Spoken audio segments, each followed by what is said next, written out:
Listo, ¿ya están de vuelta?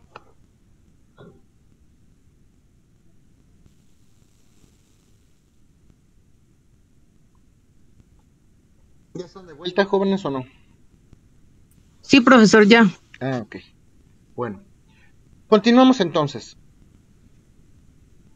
Ahorita que platicábamos de la acción y de la excepción, tenemos que entender entonces que la parte que inicia las cosas en el proceso, llámese parte actora, va a plantear una acción y el demandado va a oponer excepciones y defensas. Vamos a centrarnos específicamente en la parte actora, que es la que plantea las cosas. ¿Qué maneras comprende la legislación mexicana de accionar? ¿Cuáles podrían ser las formas de accionar? Por ejemplo, cuando hablamos del artículo 8 de la Constitución Política de los Estados Unidos Mexicanos, podemos entender que hablamos del derecho de petición como prerrogativa básica del ciudadano. Pero en materia penal, ¿cómo se ejerce? Por ejemplo, ahora sí vamos a hablar un poquito de penal. ¿Cómo tendría que ser esto? ¿Alguien sabe cómo inician las cosas en penal? ¿Quién plantea la acción en materia penal?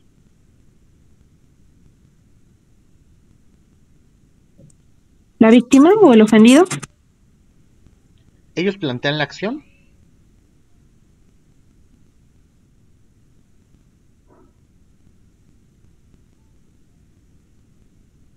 ¿Si está bien, ellos plantean la acción o quién la plantea? Sí, ellos, ¿no, prof? No, mis Ellos queridas tomarían, jóvenes. realizando a lo mejor la denuncia y quien se encarga es el Ministerio Público, ¿no? Eso. A ver, les platico. En materia penal las cosas funcionan diferentes. El ejercicio de la acción penal es una facultad exclusiva del Ministerio Público o de la Fiscalía, según el caso, ¿no? El Ministerio Público no nada más tiene como labor específica conocer carpetas penales de investigación. El Ministerio Público, la naturaleza jurídica, y cuando digo naturaleza jurídica, estoy mencionando qué es en derecho. ¿Cuál es la naturaleza jurídica del Ministerio Público? En pocas palabras, ¿qué es el Ministerio Público en derecho? Es el representante de la sociedad. Eso es el Ministerio Público. El Ministerio Público es el representante social. Esa es su labor, es su función.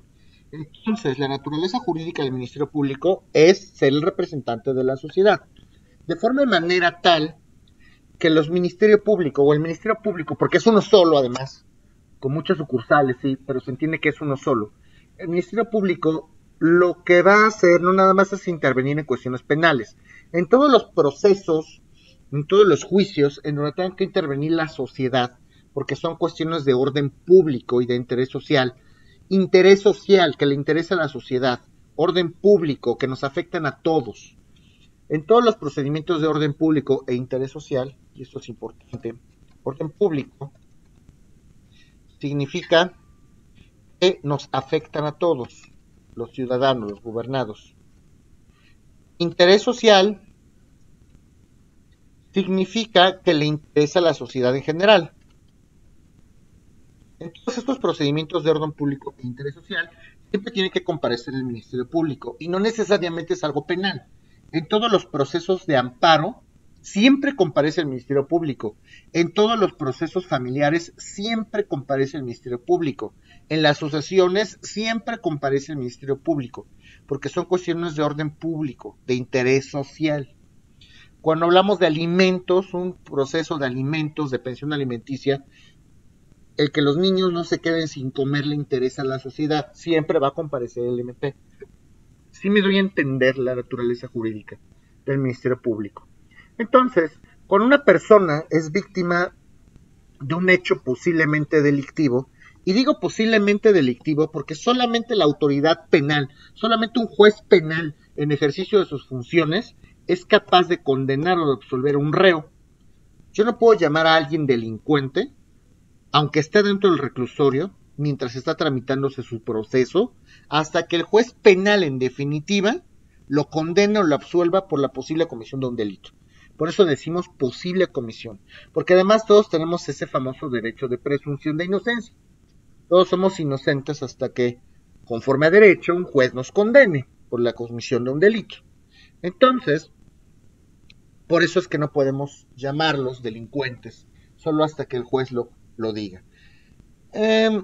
Cuando nosotros somos víctimas de un posible hecho delictivo, lo que tenemos que hacer es acudir al Ministerio Público para levantar una denuncia o querella. Una denuncia o querella. Vamos a acusar al ladrón con el Ministerio Público. ¿Ok? ¿Qué diferencia hay entre denuncia y querella? ¿Alguien sabe?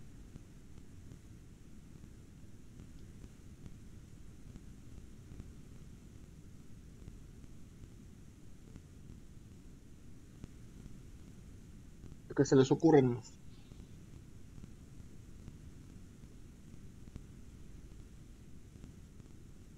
¿Qué diferencia hay? Lo que quieren, lo que se les ocurre.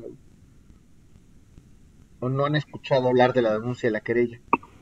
Yo entiendo que, por ejemplo, en la querella tiene que ir específicamente la persona dañada, ¿no? La persona a la que se le hizo el daño, la que se está considerando como la afectada. Y en la denuncia, puede ser un tercero, o sea, puedo yo ir a denunciar otra situación. Ok, ¿qué opinan los demás? No sé si... Muchas gracias, Adriana. ¿Qué opinan los demás?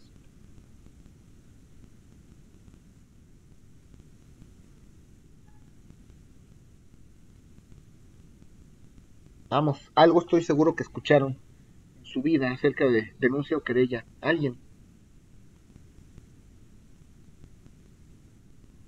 Yo no estoy muy segura de que sea una querella, profesor, pero yo creo que parte de una diferencia podría ser la gravedad del delito que se está denunciando.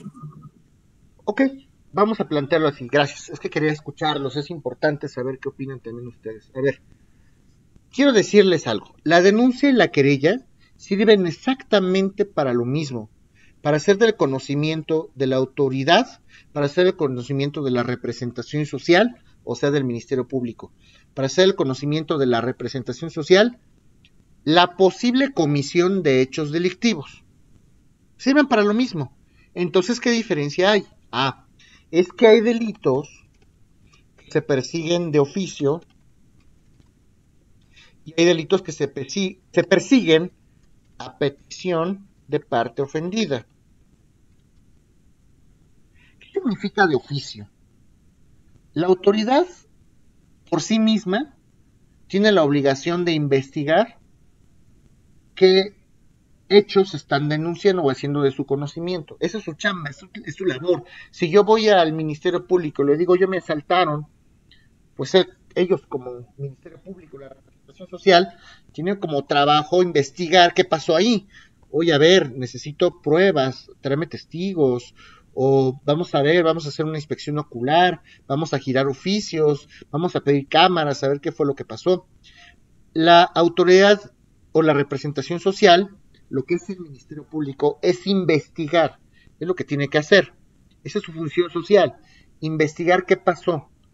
Si nosotros vamos a hacer de su conocimiento un hecho posiblemente delictivo, ellos tienen que darle seguimiento.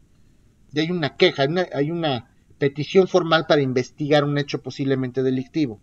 Ese es su oficio. Esa es la labor del Ministerio Público. Pero a ver, hay de delitos a delitos. Hay delitos que el Ministerio Público tiene que investigar sin que nadie le diga nada. De oficio, porque ese es su oficio, es su labor, es su trabajo, es su chamba. Sin que nadie le diga nada, el Ministerio Público tiene que abrir una carpeta y documentar qué pasó ahí, aportar elementos de convicción, evidencias, porque en materia penal no hablamos de pruebas, hablamos de evidencias.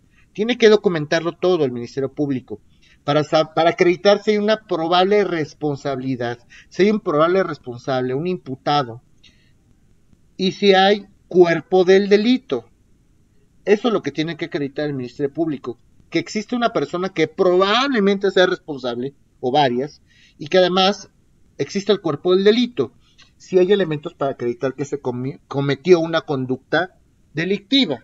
Con eso tiene el Ministerio Público.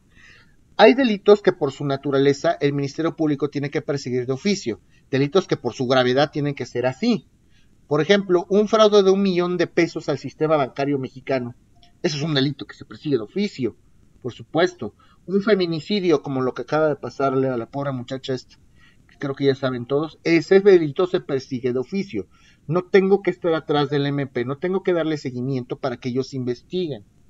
En esos delitos, los delitos que el Ministerio Público persigue de oficio, se hacen de su conocimiento a través de una denuncia. En cambio, hay otro tipo de delitos que el Ministerio Público necesita conocer, sí y solo sí las partes lo hacen de su conocimiento. Lesiones, falta de pago de la pensión alimenticia,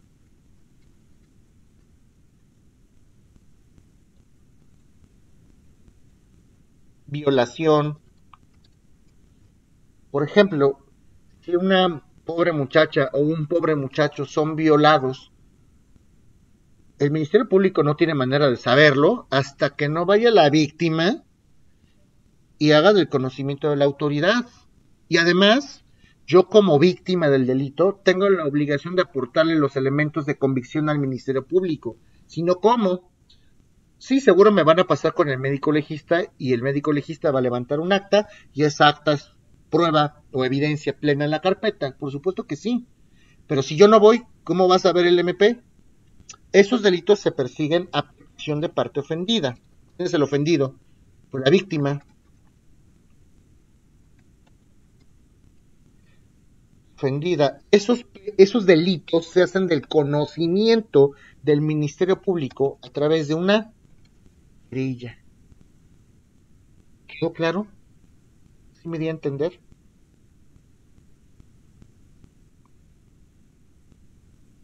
Sí. Sí, profe. Esa es la diferencia entre denuncia y querella. ¿Qué diferencia hay entre víctima y ofendido?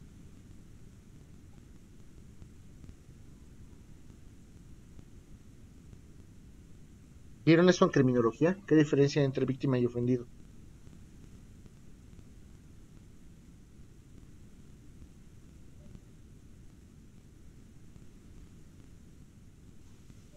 Sí, profesor. La víctima va a ser la persona a la que se le realizó el acto, ¿no? La lesión podría ser el supuesto. Y el ofendido puede ser incluso familiares. O sea, puede ser, por ejemplo, si ponemos el caso de la violación, justamente, el que nos había mencionado ahorita, el de la chica que acaba de suceder, la víctima pues fue en particular pues Devani, ¿no? La chica, y los ofendidos en este caso pues son sus papás, sus familiares. Ok, entonces podemos entender que la víctima es la persona en derecho que sufre directamente las repercusiones del daño, y los ofendidos son las personas que de manera indirecta sufren justamente estas consecuencias del daño que se le ocasionó a la víctima. Por supuesto que son los familiares, ellos son los ofendidos, y los ofendidos también pueden hacerlo del conocimiento de la autoridad investigadora, de la representación social, del Ministerio Público. Claro que sí, pero a ver, regresando a nuestra materia procedimental, si yo como particular, como víctima, como ofendido, hago del conocimiento de la representación social del Ministerio Público una denuncia o querella, eso no significa que yo esté ejerciendo acción penal, ¿eh? Yo solamente me estoy denunciando o querellando, solamente estoy haciendo del conocimiento de la autoridad que va a investigar las cosas que pasó. El Ministerio Público va a tener que recabar evidencias para ver si es cierto lo que me están diciendo. Y en caso de que haya probable responsabilidad y cuerpo del delito, necesito evidencias. ¿Por qué? Porque cuando yo tenga las evidencias suficientes, entonces se dice que voy a judicializar la carpeta de investigación. ¿Qué significa judicializar la carpeta? Pues voy a acudir con un juez que se llama juez de control, para que ya lo haga del conocimiento de la autoridad jurisdiccional. Entonces, el juez de control solamente tiene algunas labores o algunas actividades en especial que conocer. Por ejemplo, va a calificar de legal o de ilegal la detención. A ver, antes, para empezar todo este pleito, el juez les va a decir, a ver, la persona que fue detenida legal o ilegalmente. Ese es un primer momento. Y los abogados que no conocen el proceso penal, adversarial, acusatorio, pueden hablar de 1000 cosas y el juez los va a corregir. A ver, licenciado, este no es el momento procedimental. Hay muchos videos macabros de abogados que no conocen el proceso y el juez los corrige. Entonces, si se define, después de que se defina si la detención es legal o ilegal, entonces vamos a definir, ahora el juez de control tiene que definir si al reo, al imputado, se le va a vincular a proceso o no. ¿Hay elementos para vincularlo a proceso? No hay elementos. Si se vincula a proceso, a lo mejor el Ministerio, antes de tomar esa decisión, el Ministerio Público, ya con un juez de control, puede pedir todavía un plazo, una prórroga para seguir investigando, para aumentar esos elementos de convicción, para reunir más evidencias. Eso pasa en la audiencia inicial.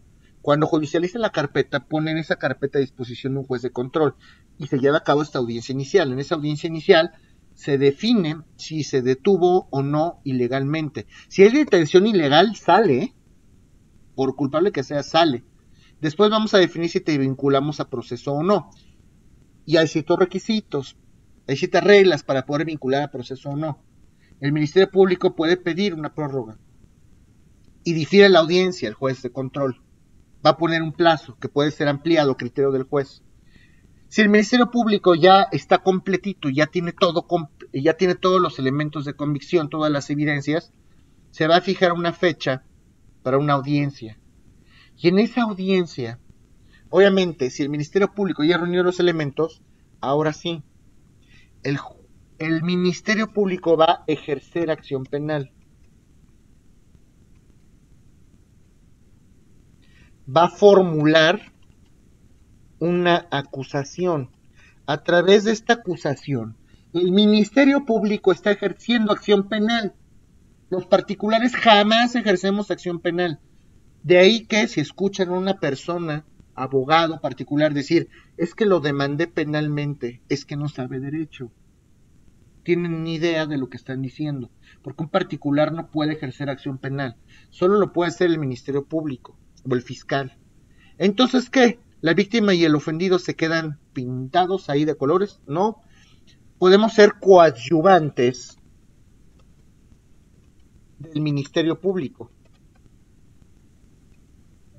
¿Qué significa eso? Bien, es cierto que el Ministerio Público es quien va a llevar a cabo el proceso, quien va a ejercer la acción penal. La víctima, el ofendido, pueden coadyuvar con el Ministerio Público. Oye, te voy a echar la mano, nómbrame formalmente, y tiene que haber un reconocimiento específico y formal, ¿eh? Estoy reconocido formalmente como coadyuvante del Ministerio Público. Yo puedo aportar pruebas a esta carpeta. Yo te echo la mano, que generalmente es así, porque ya saben que los Ministerios Públicos, no todos, pero sí algunos, pues no trabajan muy bien del todo. Entonces hay que apoyarlos con las diligencias. Oye, aquí está este documento, aquí está este testigo. Ejerce bien tu acción penal, Ministerio Público, por favor. Y también hay un asesor jurídico. ¿Okay? Hay un asesor jurídico que también asesora a las víctimas o a los ofendidos. Y en las audiencias, ya propiamente, está el Ministerio Público de un lado con el asesor jurídico. Antes de pandemia eran públicas, que ahorita ya están quitando la restricción. En la parte de atrás, como los jurados norteamericanos, ya hay parte para el público. Del otro lado está la defensa, el abogado defensor. Puede ser el defensor de oficio, si no tengo dinero, o un defensor privado. Del otro lado, junto al defensor privado, está una burbuja el reo.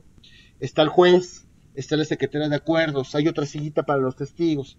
Y bueno, el Ministerio Público ejerce acción penal. El monopolio del ejercicio de la acción penal está a cargo del Ministerio Público o Fiscalía. ¿Ok?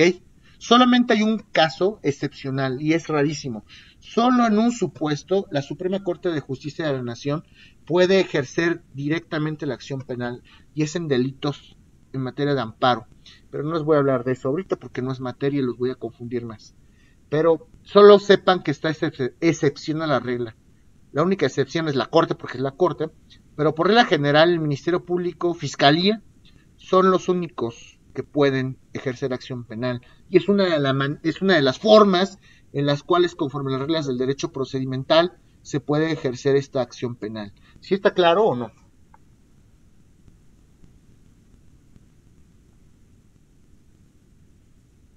¿Alguien tiene alguna duda del ejercicio de la acción penal?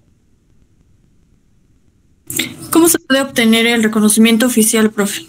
Tienes que promover o tienes que hacer un escrito. Cuando estás haciendo la etapa de investigación, vas y presentas tu denuncia o querella, pues obviamente el denunciante o el querellante va, lo puede hacer escrito o de manera verbal. Si lo hace verbal, ahí mismo ratifica, pone su huella y firma. Si lo hace por escrito, entonces el Ministerio Público va a fijar una fecha para que vaya a ratificarlo personalmente. Denunciante o querellante puede nombrar abogado. Y dentro del trámite de la investigación, de la carpeta de investigación, se tiene que pedir por escrito, oye, yo soy víctima, bueno, no, más bien, yo soy ofendido, yo necesito coadyuvar contigo, ¿ok? Te lo pido. Y entonces el Ministerio Público tiene que responder por escrito, tiene que hacer formalmente un acuerdo donde se te reconozca tu carácter de coadyuvante.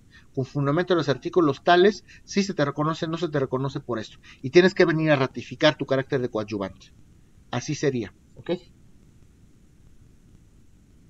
¿Y cuándo podría negarse el Ministerio Público a que sea coadyuvante? ¿Por qué tendrías tu interés en coadyuvar por el Ministerio Público? Porque eres víctima, porque eres ofendido.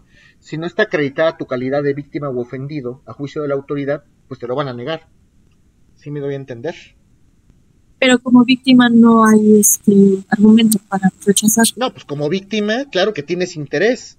Por supuesto que eres coadyuvante, de manera tácita.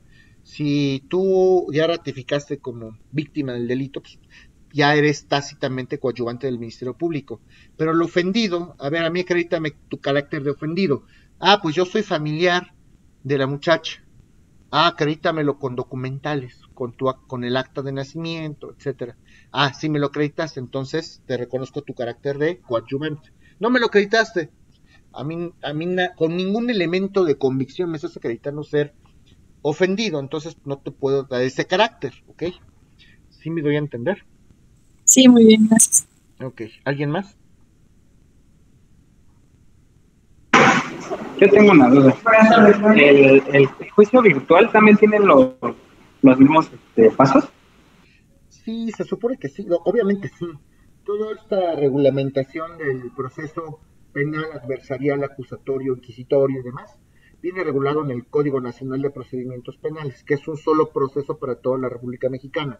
Por cuestiones de pandemia, y no nada más ellos, todos los tribunales, en su gran mayoría de amparo y en materia penal, pues implementaron esta medida, agilizaron los medios, también los tribunales de lo contencioso administrativo lo implementaron para poder hacerlo todo en línea, pero las fases del proceso, los procesos, más bien las etapas del proceso siguen siendo exactamente las mismas. La diferencia es que en vez de ir físicamente a la audiencia, me van a dar una contraseña, yo me voy a conectar y voy a ver en un lado de la pantalla al juez y del otro lado voy a ver al secretario y del otro lado me van a ver a mí. Pero los pasos son exactamente los mismos. Hay reglas para que te tengan acreditado tu carácter o tu firma electrónica si la tienes, ¿no? Porque además necesitas permisos especiales, la FIREDE y varias situaciones ahí que está también ligado en algunos casos, en los tribunales federales, está hasta ligado con la firma electrónica del SAT, la firma electrónica avanzada. Y obviamente existen constancias y reglas para que te den esa clavecita y puedas acceder a una base de datos y puedes acceder a un programa y puedes conectarte. Eso es parte de la estrategia o parte del proceso para que puedas llevar a cabo este tipo de juicio, pero las fases procedimentales siguen siendo exactamente las mismas. Además, no todos operaron así. Eso se los digo de viva voz. A mí en pandemia tuve un asunto penal y me tocó ir físicamente a las audiencias. A pesar de que muchos otros los llevaban a cabo en la virtualidad, a mí me tocó así. Yo opté por hacer eso por la naturaleza del delito, pero pues no es que todos, no es que sea forzoso, no es que lo tengan que hacer así. ¿Sí me di a entender o no?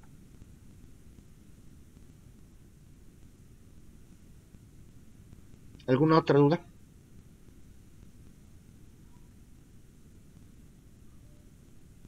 Ok, esta es una forma de plantear o de ejercer el derecho de acción consagrado en el artículo 8º constitucional. A través del el derecho de petición lo ejerce el Ministerio Público. En materia penal, nosotros iniciamos las cosas a través de una denuncia o querella. Cuando nosotros podemos plantear una queja en la Procuraduría Federal del Consumidor, una denuncia en la Comisión Nacional de Derechos Humanos, en la CONAMED, en la Profedet, cuando iniciamos algún tipo de medio de solución de conflictos heterocompositivo, si yo inicio un arbitraje, una mediación, una conciliación, eso también significa ejercer el derecho de petición. Por ejemplo, el simple hecho de acudir a una solución, a pláticas conciliatorias, alguien lo tuvo que haber pedido, alguien solicitó de manera pública, pacífica y respetuosa ante la autoridad este tipo de medidas. Reacercamiento a las partes, vamos a hablar de una mediación, de una conciliación, vamos a tratar de unificar criterios, a tratar de dirimir esta controversia. Ahora, me voy a regresar un poquito a los procesos del orden civil. Un juicio civil, cuando dictan sentencia, ahí se acaba el proceso, Ahí se dice que el juez, vamos a pensar que es el juez quinto de lo civil de la Ciudad de México. Cuando el juez quinto de lo civil de la Ciudad de México dicta una sentencia, ahí se acaba el juicio, se acaba el proceso, porque además el juez es solo una instancia. ¿Qué significa una instancia? Una instancia es un segmento procedimental. Es un segmento del proceso, una parte del proceso. ¿Ante qué instancia se radicó tu juicio? Pues ante el juez quinto de lo civil. Y ya se acabó porque dictó sentencia. Si estoy inconforme, algunas sentencias admiten medios ordinarios de defensa. Recursos. Yo planteo un recurso de apelación, por ejemplo. Eso también se hace a través del derecho de petición. Puede ser un recurso. Si a mí una autoridad me multa, vamos a pensar que COFEPRIS me multa, yo tengo una farmacia y estoy vendiendo medicamentos caducos. Y COFEPRIS me hace una visita de verificación y entonces me va a imponer una multa. Me inicia un procedimiento de coacción y al final dicta una resolución donde me dictó una multa por $1,000,000. Pues yo puedo plantear un recurso ordinario, puedo plantear el recurso de revisión, por ejemplo. Plantear ese recurso de revisión significa impugnar esa resolución administrativa, porque esa es una resolución administrativa, ¿okay? Y a través de ese recurso de revisión, yo estoy ejerciendo mi derecho de petición. ¿Sí me doy a entender o no?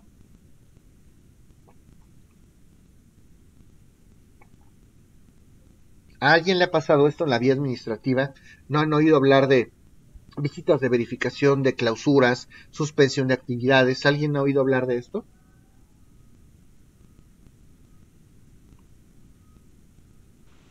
Ese es cuando hacen los restaurantes y cosas de esas, ¿no? Sí, puede ser por supuesto, puede ser una cafetería, puede ser un local comercial, puede ser en un consultorio médico. La autoridad administrativa siempre va a tener la facultad para revisar que el particular esté llevando a cabo la norma. Y pobres, porque imagínense una cafetería chiquitita de 3x3, muy, muy bonita la cafetería, pero resulta que llega la autoridad y la autoridad administrativa, ¿sabes qué? Tienes que cumplir la norma oficial mexicana SE 15-4, que dice que debes de tener un extintor a 1 metro, pero es que el mío tiene 1 metro, 1 centímetro, sí, pero no está 1 metro, y además no tienes unos letreros de no discriminación. Entonces vamos a anotarle al cuadernito. Y pobre cafetería al final, pues sí, a lo mejor sí tiene fallas, sí le faltan algunos letreritos, claro que sí, a lo mejor sí es acreedor a una sanción, pero no son sanciones de $1,000, jóvenes, ese es el problema. A estos pobres establecimientos los quiebran, son sanciones de 50,000, 100,000, 200,000 pesos.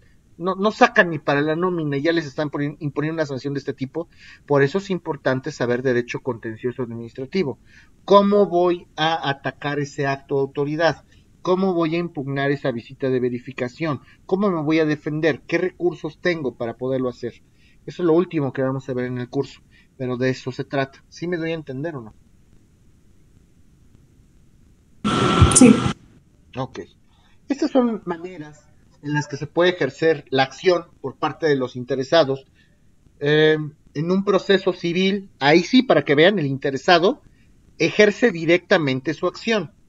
Es que el penal y laboral son la excepción a muchas cosas, pero en un proceso civil, en un proceso mercantil, incluso en uno laboral, los interesados son los que ejercen su acción. En penal no, pero en las demás materias se asume que sí. En penal, igual que amparo, cuando el interesado se encuentra imposibilitado para ejercer su derecho, por ejemplo, vamos a pensar que la víctima no puede hacerlo, ¿por qué? Pues porque se murió o está en el hospital. Pues cualquier persona puede hacerlo, o el ofendido. En materia de amparo, ¿qué pasa si una autoridad en ejercicio de sus funciones viola un derecho fundamental previsto en la Constitución en contra de un particular? Vamos a pensar en una detención ilegal de la libertad, en una incomunicación. Qué horror con esos actos. Pues está incomunicado, y esto se da, por ejemplo, con extranjeros. Oye, quiero entrar a territorio nacional. Aquí está mi forma migratoria múltiple, mi FMM.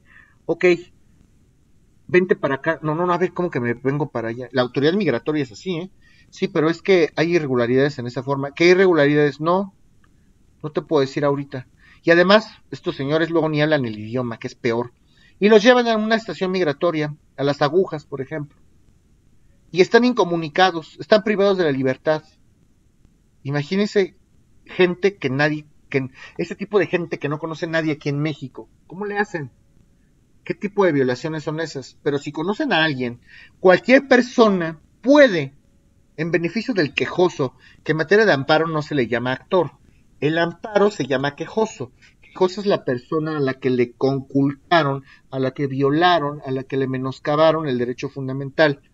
¿Qué autoridad violó un derecho en contra del quejoso? Pues las autoridades migratorias que lo detuvieron, el agente migratorio, a lo mejor el delegado del Instituto Nacional de Migración en la Ciudad de México, en la ciudad de Tampico, qué sé yo. Esas son las autoridades que violentaron o que no respetaron el derecho fundamental. ¿Y quién ejerce este derecho de acción? Pues el quejoso, que es a la persona que le violentaron los derechos fundamentales. Puede ser él o puede ser cualquier persona si él no se encuentra en posibilidades de hacerlo. ¿Sí me doy a entender o no? ¿Hasta que alguien tiene alguna duda? No. Ya se va poniendo más complicado, creo que ya lo notaron. Entonces, si tienen alguna duda, no se queden callados, niños. Bueno, son diversas maneras de plantear este derecho de acción, ¿ok? Y lo que toca ahora estudiar es hacer una clara distinción entre jurisdicción, ahorita que estábamos hablando de la jurisdicción, administración y legislación. ¿Por qué les comento esto?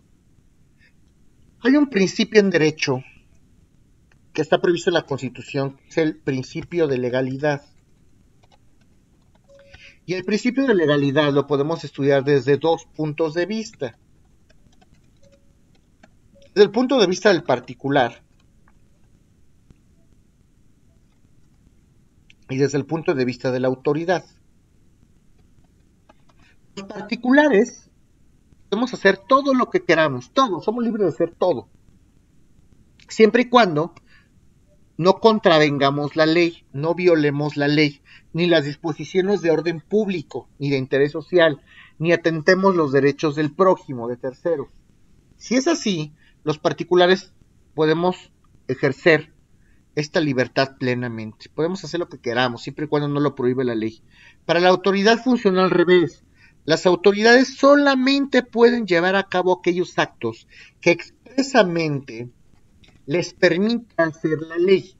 Por ejemplo, el Poder Judicial en México, las facultades del Poder Judicial están previstas en el artículo 94 de la Constitución. Si algo no viene ahí, el Poder Judicial no lo puede hacer, así de sencillo. Si hace algo que no venga en ese artículo, está violando el principio de legalidad, porque ellos solamente pueden hacer lo que expresamente les permite hacer la ley. Y lo mismo para el Poder Legislativo, artículo 73, para el Poder Ejecutivo, artículo 89. La autoridad solamente puede llevar a cabo aquellos actos que expresamente le permite llevar a cabo la ley. De esta manera, hacemos la distinción entre legislación, administración y jurisdicción. Una cosa es que la autoridad esté investida de facultades porque la ley así lo permite, y otra cosa es hablar de jurisdicción. Son dos cosas diferentes. Y otra cosa es hablar de administración de justicia. La labor formal del Poder Judicial es administrar justicia. A eso me refiero con la administración. Ellos tienen que administrar, conocer los casos y aplicar la ley al caso concreto. Administración de justicia. ¿Está previsto dentro de sus facultades? Sí, claro que sí, conforme a la ley. Está previsto en el artículo 94 de la Constitución. Y además hay leyes orgánicas, cada estado tiene su ley orgánica del tribunal. Y jurisdicción, simple y sencillamente, como ya lo comentamos, es la facultad de decir el derecho. Jurisdictio, decir el derecho. ¿Qué es diferente a la competencia? Ahora sí, justo aquí teníamos que llegar. Competencia. ¿Qué diferencia hay entre jurisdicción y competencia? Jurisdicción es esa facultad de decir el derecho. Jurisdictio, la facultad que tienen los jueces de decir el derecho, de aplicar el derecho, la ley general, a un caso concreto para dirimirlo, para resolverlo. ¿Okay? Y la competencia, ¿a qué se refería la competencia? Ok. La competencia, para hablar de competencia, tenemos que entender la competencia desde dos puntos de vista. Competencia en lato sensu, competencia en stricto sensu. Lato sensu significa en sentido amplio. Y stricto sensu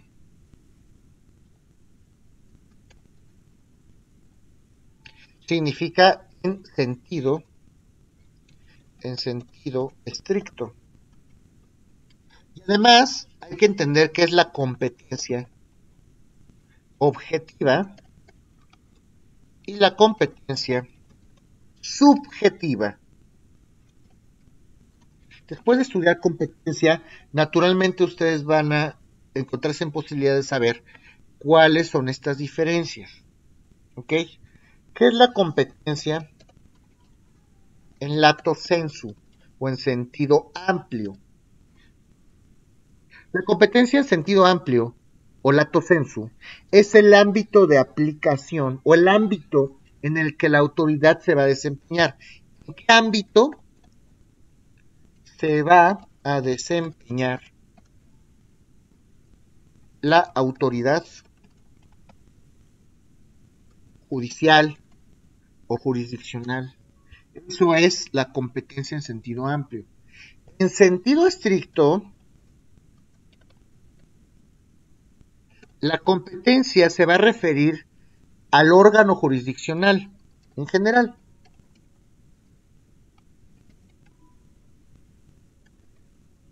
Al juez. ¿Okay? Entonces, en sentido amplio, podemos entender que la competencia es el ámbito, el lugar, el momento, la facultad que va a ser capaz de desempeñar un funcionario en especial. Cuando hablamos en estricto sentido, ya de manera concreta, ya nos estamos refiriendo a la competencia, de manera concreta o en estricto sentido, nos estamos refiriendo propiamente a la labor o a la actividad propiamente jurisdiccional. ¿Sí entiende la diferencia entre sentido amplio y sentido estricto? En sentido amplio simplemente es el ámbito en el que se va a desempeñar una autoridad. ¿Ok? Tú vas a ejercer tus funciones en el ámbito judicial, punto. Y ya cuando hablamos en sentido estricto de la competencia, nos estamos refiriendo específicamente a la función jurisdiccional o al órgano jurisdiccional, al juez, a la actividad de los jueces en concreto. ¿Sí me explico o no?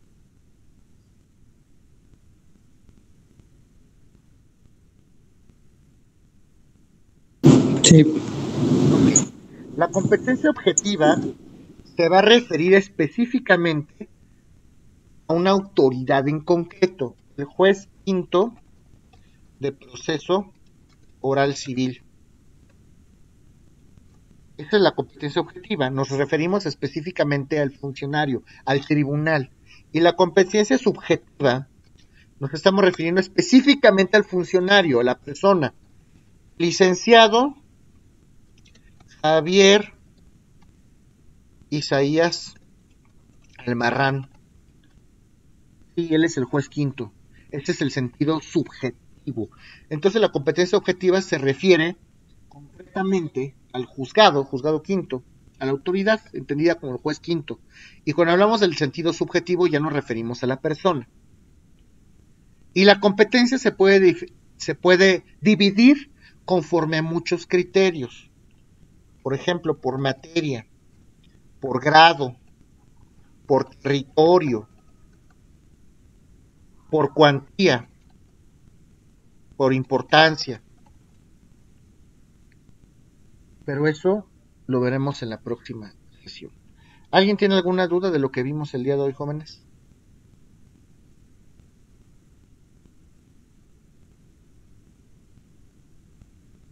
¿No tienen ninguna duda? ¿Están seguros?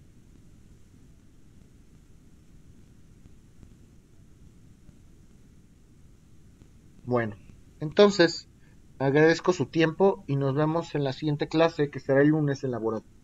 Gracias y que tengan buen fin de semana. Gracias, profe. Buen día. Gracias, profesor. Hasta luego. Buen día. Hasta luego, buen día. Gracias.